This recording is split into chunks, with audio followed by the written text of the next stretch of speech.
He should never have come here. That was Walter's first thought when the accusation left the manager's lips like a bullet to the chest. But his granddaughter's smile wide. Missing a tooth, smeared with ketchup, made it feel, for a moment, almost worth it. Walter Hemsley, 74, sat stiffly on the edge of a worn vinyl booth at Marla's Diner, the same one he used to visit with his wife before the cancer, before the silence, before everything had turned into survival. Opposite him sat Emma, only 7, legs swinging in pink tights, a cardboard crown on her head, twirling a straw in a milkshake bigger than her hand. It was supposed to be just a little treat, a break from the thrift store dinners and school lunch leftovers. He had saved up for 2 weeks, skipped meals, picked up bottles from the park, told Emma it was a celebration for doing well in school. But it was more for him to feel normal again, if only for one meal. They were finishing up their meal, grilled cheese and fries for Emma, a black coffee, and the cheapest sandwich for him, when the manager approached. "I'm going to have to ask you to stay right here, sir," the man said, eyes hard, voice too loud. "There's been a problem." Emma stopped mid-sip. "What's wrong, Grandpa?" Walter looked up, confused. "Is something the matter?" The manager crossed his arms. "Your server says you tried to walk out without paying. We've got a camera. Either you pay now, or we call the police." Walter blinked. "What? I saw you get up to use the restroom, then head toward the door. You didn't come back for 5 minutes. People don't do that unless they're planning to skip." Walter's heart pounded. Tu was only trying to find the men's room. "I got turned around. I wasn't trying to leave." The people in nearby booths were watching now. A family with 2 kids stared. A man in a suit shook his head and muttered something about bums. Emma looked up at him, confused and scared. "You said we paid already, Grandpa?" "I will," Walter said, reaching into his coat. "I've got the money right." But his pocket was empty. Cold panic lanced through him. He checked the other. Nothing. The envelope. He always kept it in his inner coat pocket. Folded, cash inside. He had triple-checked it before they left the house. Now gone. His voice cracked. "Tu had it. I had the money. It must have fallen out." "Save it," the manager snapped. "You people always have a story." "You people?" Walter echoed, feeling his face flush. "What people do you mean?" The man stepped forward. "Don't play games, old man. We've had problems with vagrants lately. You look the part." Emma clutched Walter's arm. "Are we in trouble?" "No, sweetie," he said softly, though his hands trembled. "It's a misunderstanding." At that moment, a young waitress with a notepad and a loose ponytail stepped into the scene. Her name tag read Lexi. She had been refilling water at a table nearby, listening in. "Wait," she said. "He didn't try to walk out. I saw him go toward the back hall. He looked confused. I offered to help, but he waved me off. He was just looking for the restroom." The manager frowned. "Lexi, stay out of this." "No," she said, standing her ground. "And I saw him pay. He pulled out an envelope when he sat down. Tucked it in his pocket after counting bills. Maybe he dropped it. I'll go check." Walter's knees went weak with relief. Emma squeezed his hand. The manager looked annoyed.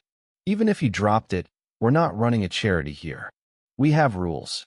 Lexi ignored him and turned toward the booth. She crouched, peering underneath. A few seconds later, she stood up with a folded envelope in her hand.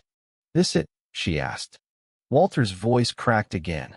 Yes, thank you. That's it." Lexi opened it carefully. Bills inside. She counted, then nodded. More than enough to cover their tab. "I'll handle it." The manager grumbled, but backed off. "Fine. Just make sure he doesn't cause more trouble." Emma looked up at Walter. "Can we still have dessert?" Walter laughed, but it was hollow. "Maybe next time, sweetheart." Lexi handed him back the change and squatted beside Emma. "How about I bring you a cookie? On the house." Emma's face lit up. Really? Really?" As Lexi walked away, Walter sat back, his heart still racing. The humiliation hadn't faded. The judgment. The assumptions. But so hadn't the kindness. One person. That was all it took. One person to see the truth.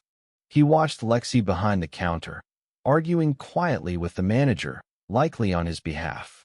He would never forget that. He didn't know then how that small moment would spiral into something much larger, a viral post, a community standing up, a reckoning for the diner. But for now, he just held his granddaughter's hand, hoping the chocolate chip cookie would erase the fear in her eyes. And maybe, just maybe, that was enough for tonight. The cookie arrived warm. Lexi placed it in front of Emma with a wink, and the girl clapped her hands like she'd just been given a Christmas present. Walter watched her bite into it, cheeks full, crumbs sprinkling her coat, joy returning to her tiny frame. He wanted to freeze this image, the light in her eyes, the moment untouched by the weight he carried. Lexi slid into the booth across from them quietly, wiping her hands on her apron. "I'm sorry about what just happened," she said. "Truly." Walter shook his head, still trying to steady himself. "It's not your fault." "No, but I work here." "And that manager?" She paused, choosing her words. "He's not exactly the kind to ask questions before judging people." Walter chuckled dryly. "I noticed." She leaned in slightly. "Can I ask, why didn't you say anything louder? Most people would have shouted, fought back." He looked away. "Because shouting makes them think they're right. And when you're old, tired, and look like me, people don't hear the words anyway, just the volume." Lexi nodded slowly. "That's not how it should be." "No, but it's how it is." Emma looked up with a chocolate-smeared smile. "She's nice, Grandpa." "She is," he agreed softly. There was a pause. A long one. The din of the restaurant filled the space. Clinking forks, distant laughter, the sizzle from the kitchen. Then Lexi said, almost too softly, "You remind me of my dad." Walter raised his eyebrows. "Is that so? He passed last year." "Stroke. Too young. He used to wear that same coat, military surplus, right?" Walter smiled. "Vietnam issue. My brother's, originally." Lexi smiled faintly, but her eyes glossed over. "Dad wore it every winter for 20 years. Wouldn't let us patch it. Said the holes were memories." Walter nodded. "Sounds like a wise man." He was. People didn't always treat him like it either. Especially near the end. After he lost his job, couldn't walk straight, mumbled a little. "People stopped seeing you." He met her eyes. "But you didn't." "I try not to." She looked over at Emma. "She's lucky to have you." Walter glanced at his granddaughter, who was now humming to herself, arranging crumbs into shapes on the plate. "I'm the lucky one." The manager passed by their booth again, this time silent. Lexi stood. "Ignore him. I'll make sure he doesn't try anything else." Walter hesitated. "Can I ask you for something strange?" Lexi tilted her head. "Sure." He reached into his coat again, pulled out a small, crumpled photo. It showed a woman holding a baby, the woman radiant, laughing, the baby wrapped in pink. Walter, younger, stood behind them with the same tired eyes but a proud, almost foolish grin. This was Emma's mother. "My daughter, Renee."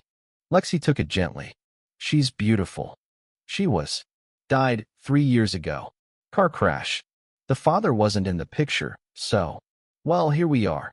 She gave the photo back, handling it like glass. "You're doing the best you can." "Trying to. Just needed today to feel normal again." Lexi nodded and started to walk away, but paused. "Would you mind if I posted something? Not a picture, just the story. People need to hear things like this." Walter looked at her carefully. "You think anyone would care?" She smiled. "More than you know." That night, Walter tucked Emma into bed with a story about a bear who ate too many pancakes and got stuck in a tree. She giggled all the way to sleep. He sat beside her bed long after, watching her breathe, his mind replaying the restaurant scene over and over. The shame, the kindness, the spark of something larger. He didn't know Lexi had already written the post. "Tonight I watched a man get accused of theft in the diner I work at just because he was old, tired, and didn't look like he belonged. He had his granddaughter with him.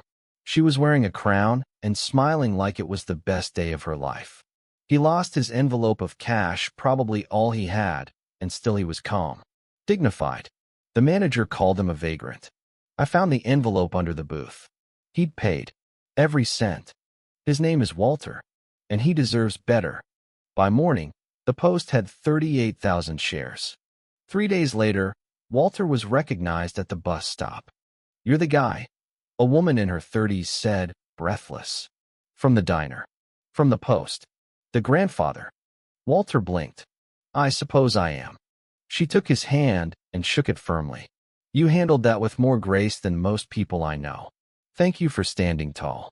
He didn't know how to respond. She left before he could think of anything to say. When he got home, there were 3 envelopes in the mail, all addressed to Mr. Walter and Emma. No return addresses. Inside, handwritten notes, small bills, even a drawing from a child of Emma eating cookies with stars. The next day, there were 7. Then 15. By the end of the week, the local news called.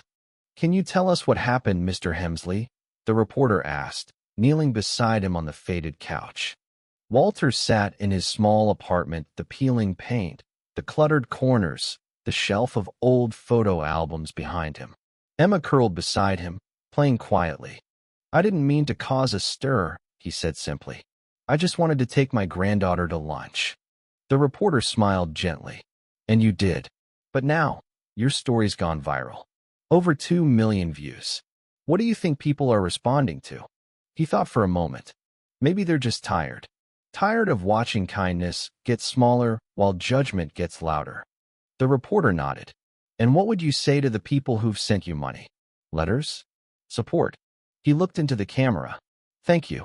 But don't do it for me. Do it for the next old man. Or the single mom. Or the kid who's hungry and scared. I won't always be around. But they will." Lexi showed up 2 days later with a man in a suit. "This is Mark," she said, standing in the doorway. Well, you'll see." The man stepped in, looking sheepish. "Hi, Mr. Hemsley. I'm with a local nonprofit called Open Table. We help support families in need. Thanks to Lexi and your story, we'd like to offer you a position." Walter raised an eyebrow. "Position?" "Part-time," Mark said. "Storyteller. Outreach. Just talking to schools. Sharing your experience. You'd be paid. And we've got a housing program, too. Something better than this." Walter blinked. "Why?" Mark smiled. "Because stories like yours remind people who they are, and where they've failed, and where they still have time to do good." Walter looked at Emma, who was drawing flowers on the floor with a pink crayon. He swallowed hard. "Let me think about it." But in his heart, he already knew the answer. The next month passed like a dream. Walter spoke at 4 schools, told his story at 2 town halls. He met mothers who hugged him like a brother, teachers who cried, kids who asked if Emma could come too. The nonprofit helped him move into a small cottage with a fenced yard and a working stove. Emma had a real bed, a bookshelf, a backyard with a swing. But the diner didn't change. The manager never apologized. So Lexi quit. "Why?" Walter asked her. "Because some places need to be abandoned before they rot everyone else," she said. "And I want to work where people see the Walters before the warnings." She started working full-time at the nonprofit, became Emma's part-time babysitter too. And in the soft, quiet spaces between everything, a new family began to form. Not of blood, but of choice, of kindness, of survival and second chances. Walter was no longer invisible, at least not in the way he had been. Strangers waved at him on the street. Kids pointed and whispered to their parents. "That's the grandpa from the cookie story." People left small bags of groceries outside his cottage, sometimes with hand-drawn notes. But all of that, as beautiful as it was, couldn't quiet the one voice that stayed loudest in his mind. "You people always have a story." Those words, spoken with such cold certainty, still echoed in him. Not because he believed them, but because for so long, he had been treated as if they were true. Emma was thriving. She brought home drawings from school with smiling suns and crooked stick figures that always included a tall old man and a girl with a crown. One night, as Walter tucked her in, she looked up at him and asked, "Are we rich now?" He blinked. "Why do you ask that, honey?" Because we have carpet, she said. And we never had carpet before. Walter smiled, heart aching at how little it had once taken to make her feel poor. No, we're not rich, he said gently. But we're okay now. Emma grinned. Then I'll draw the carpet next time, too. 2 weeks later, Lexi called him with a shake in her voice. There's a protest at the diner. Walter stood by the window, watching Emma swing under the maple tree in the front yard. Protest. A bunch of people, customers, teachers, neighbors. They found out the manager still hasn't apologized. They're calling for him to step down. Walter's stomach dropped. That's not what I wanted. I know, but this has become bigger than just you. It's about how we treat people like you. I'm not some symbol, Lexi. No, you're better. You're real. And people need real stories to fight the fog of their own ignorance.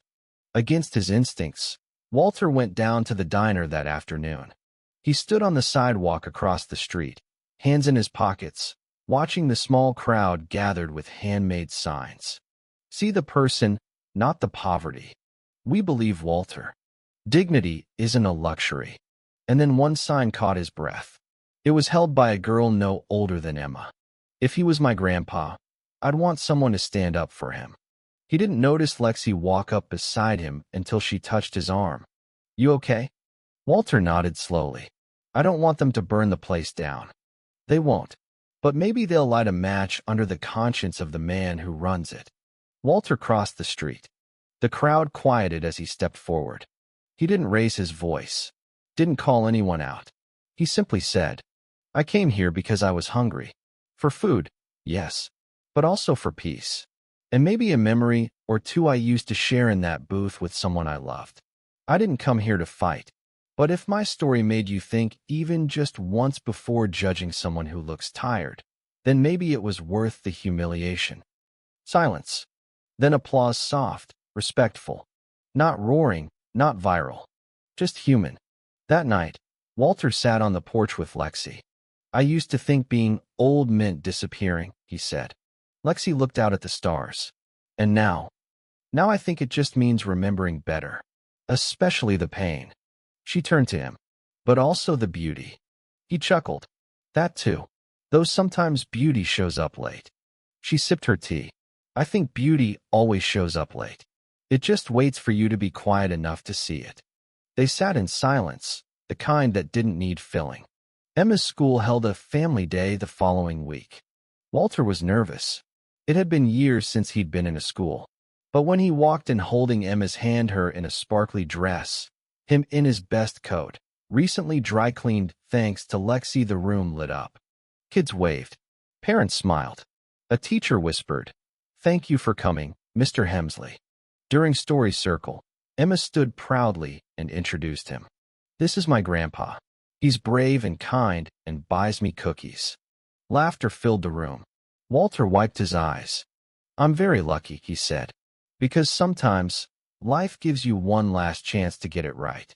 Later that night, after Emma had gone to sleep and the dishes had been done, Walter sat on the edge of his bed staring at the photo of his daughter again. I wish you could see her now, Renee, he whispered. You'd be proud of her. I'm doing my best. I really am. He hadn't spoken to the photo in years. But tonight, he felt like she was listening. One day, an envelope arrived from a law firm. Walter stared at it, confused. He opened it carefully, expecting some mistake. Inside, a letter. Mr. Hemsley, your story reached one of our clients, who wishes to remain anonymous. In honor of your courage and dignity, they have created the Walter Fund, a small grant for low-income seniors raising grandchildren. No strings attached. Just hope. We are honored to be part of this. Walter sat down, hands trembling. Inside the envelope was a check. 5 figures. He didn't cry at first. He just sat very still. Then, as the sun set through the window, he whispered, Thank you. Lexi came by later, her mouth dropping when she saw the letter. Do you realize what this means? She said. I do, Walter said quietly. It means maybe the world hasn't given up yet. She grabbed his arm. This could help so many people. We could make this a real thing. Start a program. Run workshops. Give voices to people who've lost theirs. Walter nodded. Then let's do it. He became the face of something much larger. Not because he asked for it. Because he endured and didn't grow bitter. He spoke at libraries, shelters, city halls, always starting with the same line. I didn't come to inspire you. I came to remind you who we forget. Everywhere he went, people told him their stories. A man who lost his wife and slept in his truck to keep his grandkids in school. A woman who worked 2 jobs and still couldn't afford milk some weeks. A teenager who had once called an old man a thief and now worked in a soup kitchen trying to make up for it. Walter listened.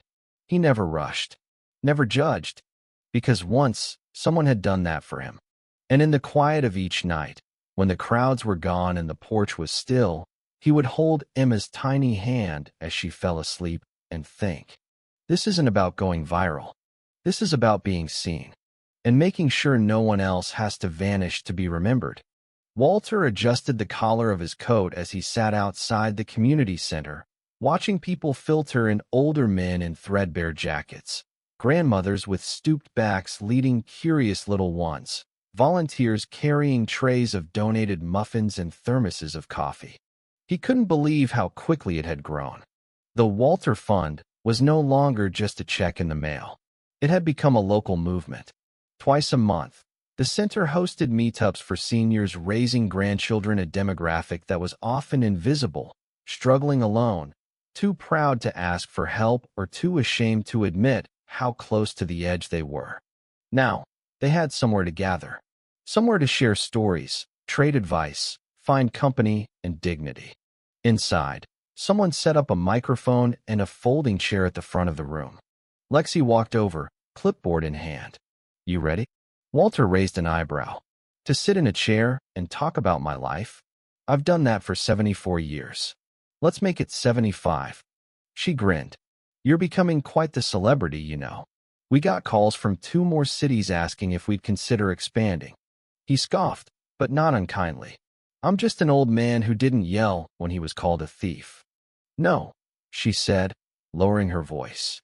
You're an old man who kept his head high even when the world tried to push it down. That's something people remember. Inside the center, the room was full. Emma sat in the front row, coloring in a notebook someone had given her that read Future Leader. She waved to Walter as he took the mic. He cleared his throat. I'll make this short, because old stories can stretch longer than the road behind them, and I don't want to waste your time. You've already lost too much of it waiting for someone to see you. There were quiet nods, a few murmurs of agreement. I raised my granddaughter when I thought I had nothing left to offer anyone. I was wrong. She taught me I still had love to give. I just had to stop measuring my worth by my bank account. A soft hand clapped in the back. Then another, until the room filled with a gentle applause that felt more like a heartbeat than a performance. He smiled. Let's help each other remember. We're not leftovers. We're the main course someone forgot to serve. Laughter rippled through the room. Emma giggled, turning around in her chair to look at the adults as if wondering what her grandpa had just said. Later, as Walter helped put away chairs, a woman approached him, maybe mid-60s, wearing a cardigan too thin for the weather. I just wanted to say thank you, she said. My son's been in prison for years. My husband passed last fall. It's just me and my grandson now. I haven't talked to another adult in 3 weeks until tonight. Walter looked at her gently. You're not alone. Not anymore. She smiled. You reminded me I'm still allowed to hope. The weeks blurred into months. Spring crept back into the world. Daffodils bloomed outside the community center. Walter planted a small garden with Emma tomatoes and herbs, mostly. She gave each plant a name and talked to them as if they were her classmates. He never told her how much it meant to him, how much it reminded him that things could grow again even when the soil felt barren for years. Then, in late May, a letter arrived. It wasn't a bill or a thank you note. It was from the restaurant manager.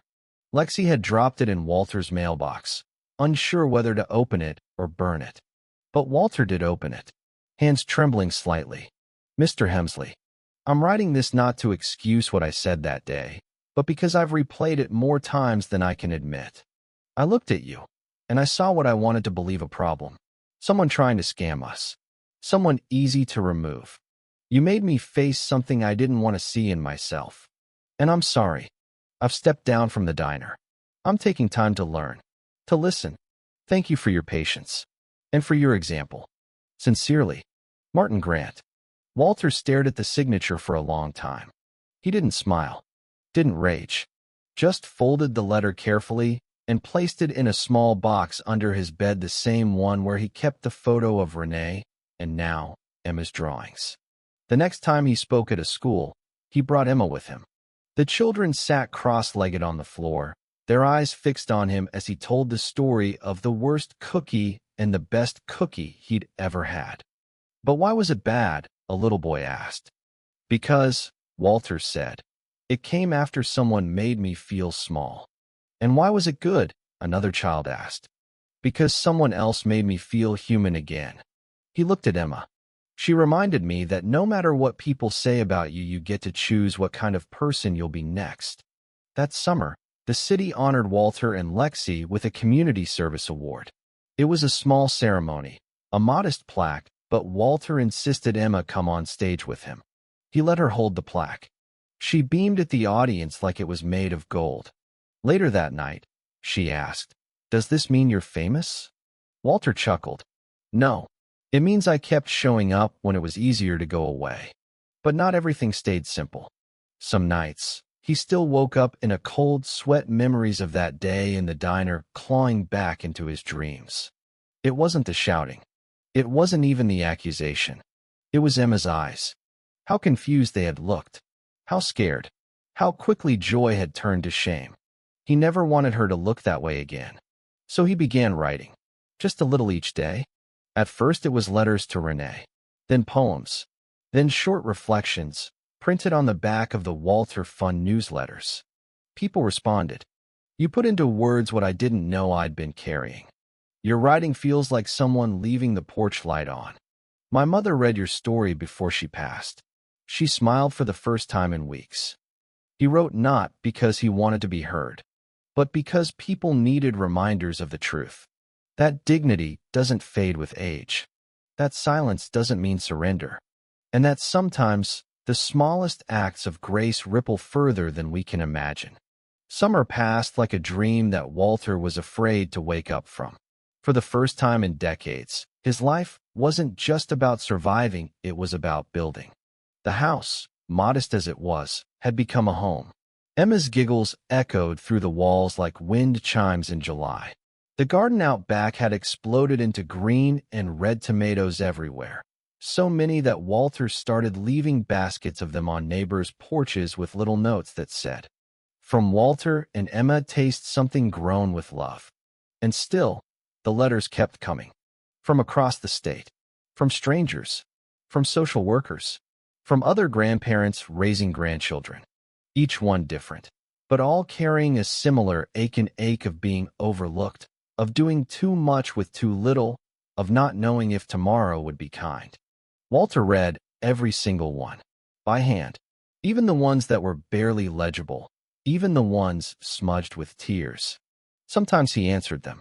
Sometimes he didn't have the words, but he always sat with them, held them, honored them, because he knew what it felt like to be unseen.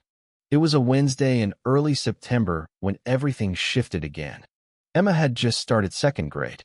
Her backpack was too big for her body, and she insisted on wearing mismatched socks because, as she said, symmetry is boring. Walter stood at the bus stop with her every morning and waved until the bus disappeared around the corner. On that particular morning, the wind was cooler. Autumn was arriving. As the bus rolled off, a car pulled up beside him, unfamiliar, sleek, silver. A woman stepped out, maybe in her early 30s, dressed in business casual, but with kind eyes. "Mr. Hemsley?" she asked. He nodded, wary but calm. "My name is Natalie. I work for a documentary project called Everyday Grace. It's funded through PBS. We tell true stories that change how we see the world." She smiled. "We want to tell yours." Walter blinked. Mine. She nodded. Your story, the restaurant, the aftermath, the Walter Fund. It's more than a moment now. It's a movement. And I think people need to know where it started. Walter didn't answer right away. He looked down the road, where the school bus had vanished. Then back at her. If I say yes, he said, you're not going to turn this into a story about pity, are you? Natalie shook her head. No, sir. This isn't about pity. It's about dignity. Filming began 3 weeks later. Walter hated cameras. He'd grown up in a generation where you took one photo a year, and that was enough. Now he had 2 microphones clipped to his shirt and a man named Trevor asking him to repeat a line with a little more warmth. Lexi helped translate. He means just say it how you feel it, Walter. Walter chuckled. Then they better be ready to hear a whole lot of frustration and a little bit of heartburn. Emma, of course, loved every second. She danced around the crew, asked 1,000 questions, and made friends with the sound guy, who let her wear his headphones and taught her how to say check 1, 2, like a pro. One of the most emotional interviews was filmed at the diner. Not inside, the owners wouldn't allow it, but across the street, on the same sidewalk Walter had stood on the day of the protest. Natalie asked him, if you could say one thing to the version of yourself from that day, what would it be? Walter stared at the building for a long time. His voice was quiet when he answered. Hold on. They're about to see you. The documentary aired in December, just before the holidays. Titled Scene, The Walter Hemsley Story. It opened with the image of an old man gently brushing crumbs from his granddaughter's mouth. It was viewed by over 5 million people in the first week. And suddenly, the world came knocking again. Morning shows, talk radio, journalists, celebrities tweeting things like, be a Lexi, believe in a Walter. Donations poured in. Not just money, but offers to volunteer, offers to expand the Walter Fund nationally, offers to help create legislation to support elder caregivers. Walter declined most media invitations. He had no interest in being famous. But when the invitation came from the White House, he paused. On January 12th, Walter stood at a podium in a historic hall filled with senators, advocates, and leaders of nonprofit organizations.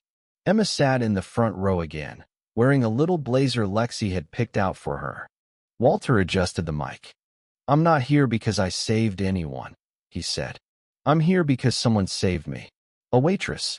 A young woman who saw past the dirt on my coat and the lines on my face. Who looked at me and saw more than an inconvenience. She saw a grandfather trying his best. He paused. The world doesn't need more heroes. It needs more people who look twice. That night, back home, Walter sat by the window while Emma slept with her head on his lap. Snow fell softly outside. Lexi sat nearby, sipping tea. You did good, old man. I said what I needed to. She leaned forward. You ever regret it? Letting the story out. He shook his head. No, not even for a second.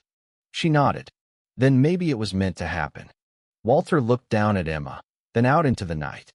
I think it was always meant to happen. I just wasn't ready to be seen until now. The Walter Fund became a national nonprofit that year. Lexi became its first executive director. Walter took on the quiet role of ambassador, mostly visiting shelters, attending local meetings, writing small columns in the newsletter. He refused a salary. I get paid in letters, he said. In tomatoes. In drawings of me with a cookie in my hand. He still got stopped on the street. Still got hugs from strangers. But mostly, he got quiet thank yous from people who said his story reminded them not just how to see others, but how to see themselves again. One day, Emma came home from school with a paper in her backpack titled My Hero. Walter opened it carefully. My hero is my grandpa. He is not strong like a superhero, but he is brave. He never gives up even when people are mean. He makes good grilled cheese and good gardens and good hugs. He tells stories that make you feel warm. I want to be like him when I grow up. Walter didn't cry. He just read it again and again, then folded it like something sacred and slipped it into the box under his bed, right next to the photo. right next to the letter from the man who'd once judged him, right next to the envelope he thought he'd lost forever, because that box didn't hold regrets anymore. It held the proof that you could come back from being dismissed, from being forgotten, from being judged, and that's sometimes a story about a lost envelope, a waitress with courage, and a child's smile. That was enough to change the world.